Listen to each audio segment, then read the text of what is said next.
Hey, this is Piotr, I'm a freelance editor, and I have a client video to work on, so this will be very rough video, okay? When you look at it and you're like, you're an editor, why is it so rough?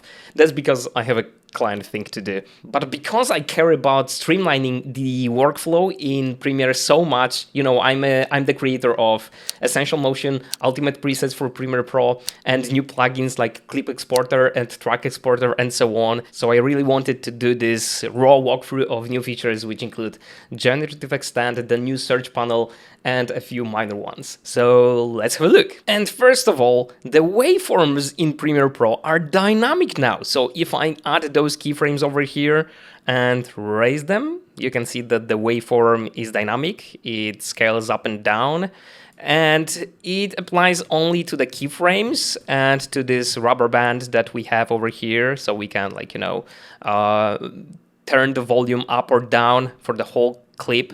But it doesn't apply to those transitions over here. I think in Resolve you still get dynamic waveforms over here when you use those type of transitions as well, but in Premiere you don't have it. You don't get it, at least not in this release. Another minor update, but the one that I really care about, is the borders for the clips with rounded corners. If the clip was labeled with the same color label, you couldn't see the difference, you couldn't see the cut, which was insane, and I thought about calling out Adobe for that, but yeah, they fixed it. Anyway, on to the next one, which is auto-translation of subtitles, of captions, right? So basically you can right-click on it, on this layer over here, and you can select Translate Captions. Or in the text panel, I think there is also an option for that. Under captions, you can click this icon over here, which will basically do the same thing. So I will click over here, translate captions, and in this window over here we got the source language, we've got the target language, and we can select a few if we want to. And you know, over here it will be English, and the target, I will select Polish, okay? And maybe, why not, maybe let's do Japanese, okay? Just for the sake of you know, of the experiment. And I'm really happy to see Polish over here, but we still don't have Polish under automatic transcription from Premiere Pro. Come on, Adobe, like, I think this is quite a big user base in Poland and across the globe, you know. People from Poland are everywhere, so come on, what are you doing? I need those, okay? I need those.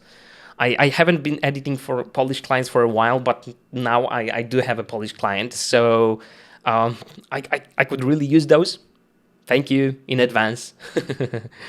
Now I can obviously choose the style if I have one. Right now I don't have one imported in this project, so I will not bother with that.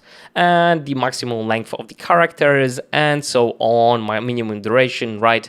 I usually, you know, take those to the left at least a little bit, and the single or double line, I will leave this one on single when it's under 20 characters, okay? And that's pretty much it. Let's click translate and see how it does. That's actually much faster than I expected. It was about 10 seconds, I think, maybe even less, for 2 languages.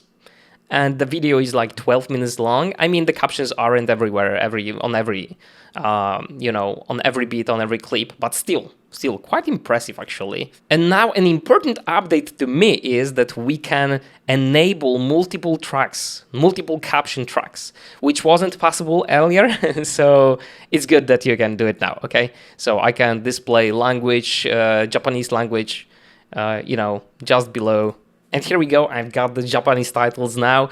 Obviously, I don't know Japanese, so I can't check it.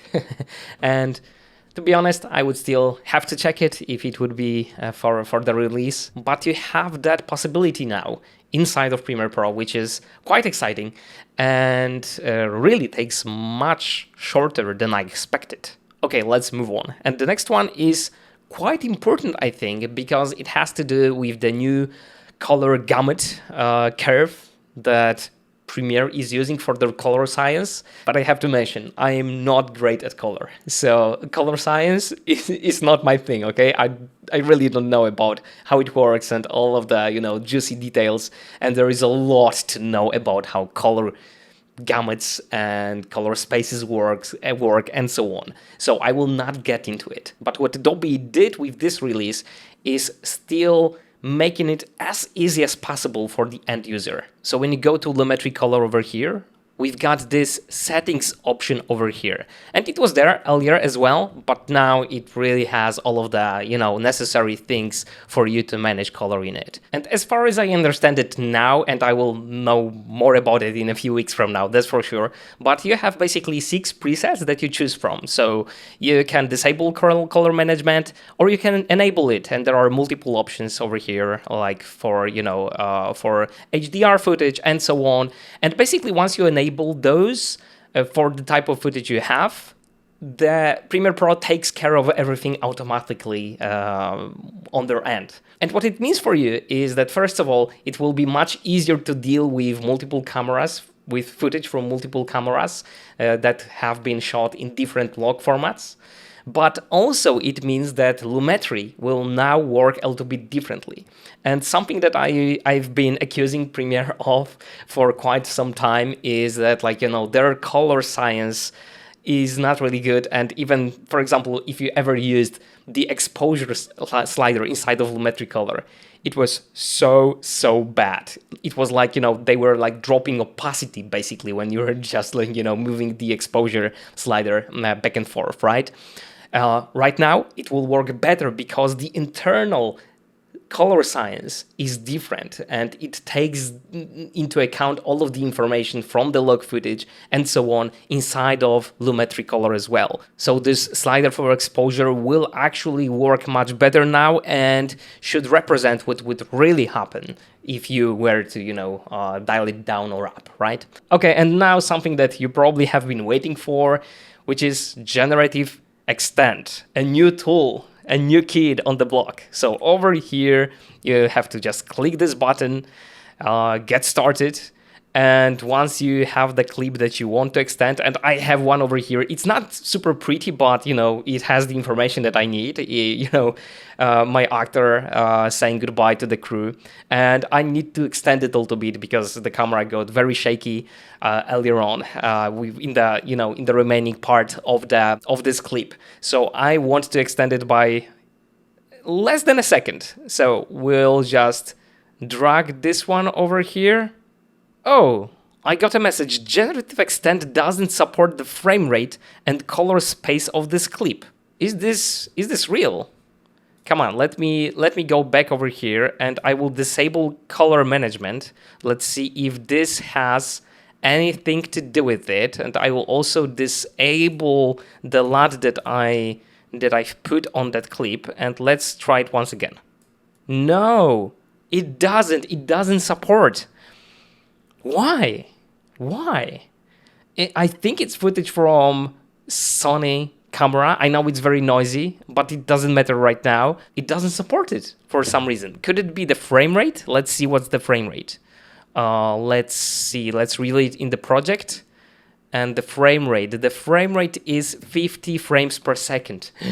I think that's it. I think the reason why it's not supported is because it's over 30 frames per second. Okay, so let's go to interpret footage and let's assume the frame rate of 25, okay, which is half of what we have. And now I will quickly find the moment that I'm interested in, and we'll do this in slow motion. Okay, so let's drag this over here, goodbye. And let's try to use this tool again, but this time on 25 frames per second. It doesn't work, so I guess modifying footage, interpreting footage, doesn't solve it. So it has to be shot in less than 30 seconds, in 30 seconds or less. That's my assumption, but to be honest, I don't know. We'll have to check with the details from Adobe of, what are the limitations of that. I know it supports up to 4K, that's what it says. Anyway, we'll find another clip that actually will work for that purpose.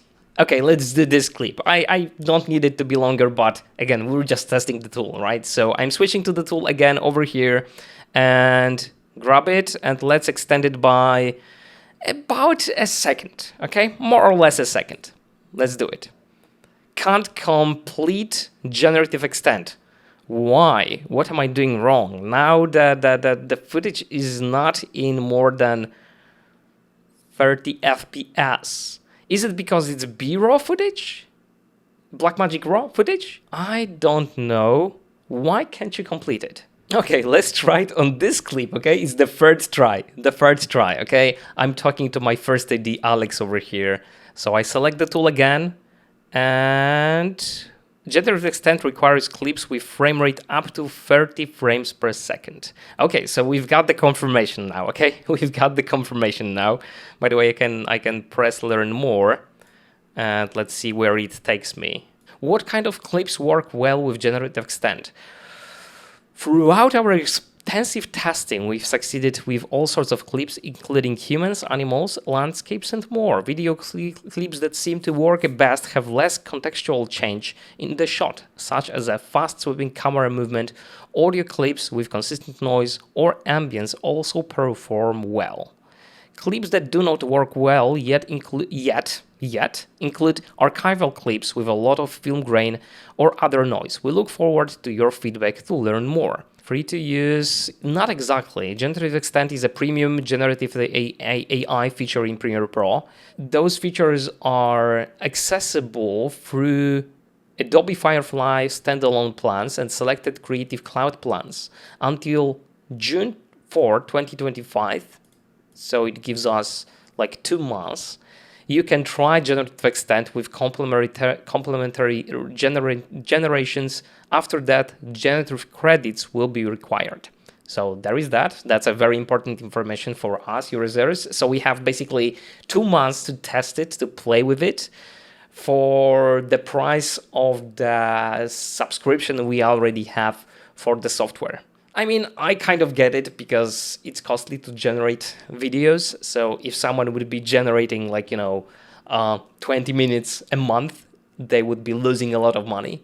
So it makes sense to create some kind of, pay gap or whatever. Still, that's something that we have to take into considerations, that it will be a paid thing under credits and Firefly, basically, in the future. Okay, but I still want to test this feature, okay? So, okay, I found this clip, which basically is rendered. It's not the source footage, it's rendered.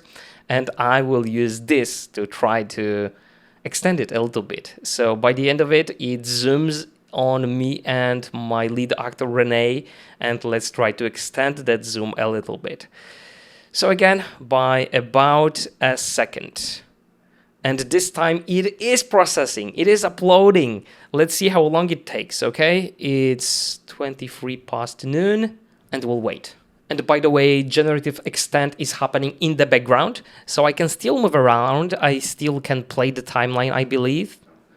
Yes, it plays the timeline quite well. No problems with it. So that's impressive and kind of important, because I think it will generally take quite some time, especially if it's 4K footage. And if you hover over this, it shows this screen, which is, I mean, it reminds us of the screen of the image, which is so dreadful to us, the red one, right, with the media offline thing. So to be honest, I think I would change the design more than that, more than just like dropping a gradient on it. But, that's what I would do, not Adobe, clearly. Okay, it's 2 minutes already. And yes, after 2 minutes, it just showed up. And when I make this clip larger, you can't see it, by the way, if you have the video tracks minimalized like I do. I have this preset for minimalized video tracks, which I usually use, and in this case you can't see the label that the part of the clip have been AI generated. But if you extend that track to that's level 2, that's level 3. So level 3, it shows up and you can see that this part has been AI generated. And by the way, when I right click on it, I can select generate again if I don't like the result. We'll see the result in a moment. We can revert back to the original, or we can give feedback to Adobe. Basically, good output, poor output, which will probably, help them improve the tool in the future. So let's see and then rate what it has done. Yeah, it does quite a good job, but I can see... Look, the colors change as well, a little bit. Can you see his face? Look at his face. Yes, it changes a little bit, slightly, but you can see the difference. You can see the moment where it, gets to the AI generated stuff. But yes, Rene is still, moving his hands. I'm still moving a little bit to the right, to the left, leaning a little bit. So in general, and the camera is still moving as well, I think. It's still zooming slightly. Although, no, not so much. It's zooming over here. And then it stops zooming, so it didn't extend the zoom. I mean, depending on where you were to use it, it would be usable or not, right? In this case, absolutely usable. It's a making of video I'm making for my short film, right? But in the actual short film, if it would be, a scene from a film, no, not right now. Maybe with small adjustments, making a actual cut at this point, and then trying to match the colors a little bit better. Again, this is a slight difference, but still makes a difference when you're expecting perfection, right? And adding a little bit zoom to that AI generated thing, the part, so that it zooms seamlessly from the part before. So those are my impressions. And this stuff will be very useful. I mean, AI generated extent will be very useful to us as editors. I think it's the first generative tool that we editors will actually use quite often. I find myself using AI tools more often these days, more and more often, really. For example, for splitting the audio when I get, the source that I get is actually an exported video, so it has music underlying the dialogue, and I want to use different music, so I have to split it. And for those purposes, AI split works wonders. Another example, audio example again, would be replacing the word that someone said with, teaching the voice of the actor or someone else and replacing that word with AI generated word. That's something I've done as well multiple times. But what is a little bit worrisome is the fact that we couldn't do it for those source clips that I tried to use it on at the beginning. I mean, it's probably a limitation of early phase, but I didn't want to remove it from this video. I wanted to show you what limitations it has right now. But to sum it up, I think it will be usable. I think it will be useful, and you can use it not only for the video part, you can use it for audio as well. So when you have ambient noise that cuts off a little bit too soon, you can extend it, and probably it will be even more believable than in this case of the video. When you have those moments where someone messed up the shot or something like that, and you need really just 6 or 7 frames more, I think that it will just shine in those cases. And those happen quite a lot, quite often. And by the way, if you care about streamlining your editing process inside of Premiere Pro, have a look at the presets I created. There are free presets like Essential Motion Pack. There are paid presets like Ultimate presets for Premiere Pro, which include over 200 presets, and the pack grows over time. And there are new plugins that we released just recently, Clip Exporter, which solves the problem that many people had of not being able to export individual clips from the timeline as separate files in batches, very quickly. Our plugin solves that problem very quickly and very conveniently. And Track Exporter, which is a new plugin that I haven't made a video on just yet, I will in the future once I have some spare time, basically. But track exporter is something that I always wanted inside of Premiere Pro because it allows me to export stems. So basically I can export dialogue, sound effects and music separately, and the final video as well with one click, one setup of the plugin, and I can re-export in the future if needed using that setup. So it's very useful and it saves you a lot of time. Okay, let's move on to the last new thing inside of Premiere Pro, which is also a big deal, which is the new search panel. So I've got this one open already, but to open, you basically go to Window, and there is this search panel over here, right? It's quite obvious how it works. You basically type in what you need, and you've got these examples that, as far as I know, they circle. They've got like multiple examples of what you could put in that box. And you can use those for inspiration, right? So they give me an example of an astronaut sees Earth from space. Okay, I know I don't have this one here, but I have a screenplay. So let's try to find a screenplay. Oh, look, that's a lot of things.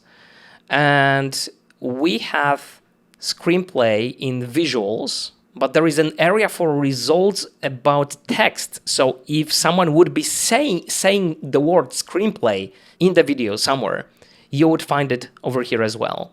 And if it would be a part of metadata, you would also have that record over here, and you could be basically reach it very quickly. Oh, I'm really surprised it found this one. This is not a screenplay. This is a book, but this clip is not a clip. It's an exported video which goes on for like 10 minutes. And it actually found the moment where I'm holding a book. And I think it created an in and out point for it already. Look at this, in and out point for this moment where I'm reading a book, which, you know, is similar to a screenplay. That's very impressive. And I think it creates in and out points for all of these. Yes, in and out point created already. I know it was not created by me because I was editing it on the timeline, not in the source monitor panel. Let me use something like, I know, an axe. An axe, and that's something that will be both in the visuals. You can see the axe in the visuals, but you also have it in the text. So you have those records where basically I can double click on it, and it goes to that portion of the video where there is someone saying an axe, saying the actual word. So this new search panel, I think, will be very useful, and we will find ourselves using it more often than not. And the fact that you can use natural language to describe what you need in a given moment, that's awesome. Once again, have a look at my plugins and my presets. Take care.